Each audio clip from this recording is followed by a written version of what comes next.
好来，乡亲啊，咱继续来看这个路壁卢比风台登陆到中国的广东了后，早起的8点已经减弱为热带性的低气压。但是气象局讲，未当来看清这个风台外围环流甲西南气流的威力，是真的落迄种短时间的强降雨。今仔日是针对着中南部甲澎湖、台东等等13个县市来发布着局部的大雨，或者是豪雨的特报。这个西南气流伫台湾海峡咧西扩链，对台湾的西部沿海已经有明显的影响了。刷落来拜六礼拜，这个中南部恐惊会有地灾性的降雨，若外岛嘛爱严防豪雨。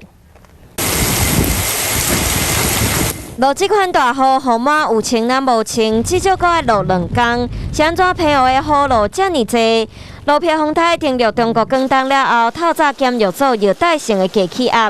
不过，要是有西南气流伫台湾海峡中间，澎湖想要闪拢无法度闪。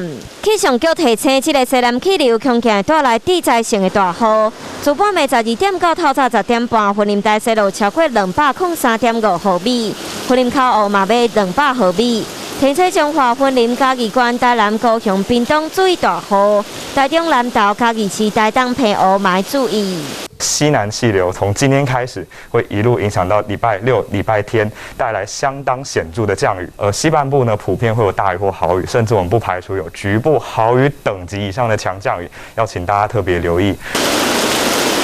虽然路壁风台减弱做热带性的低气压，不过要是要注意伊的脚步。只要一出海到台湾北部的海面，更有可能够增强变作风台。它在通过台湾附近的时候，大概还是会以热带性低气压的强度通过。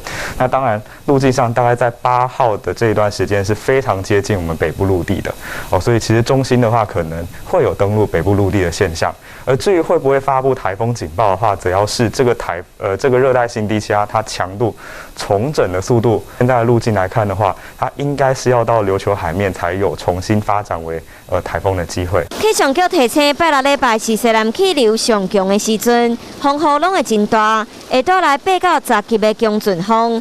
台湾海峡的影嘛有可能到5米以上。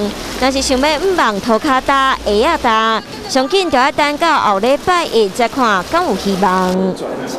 好来。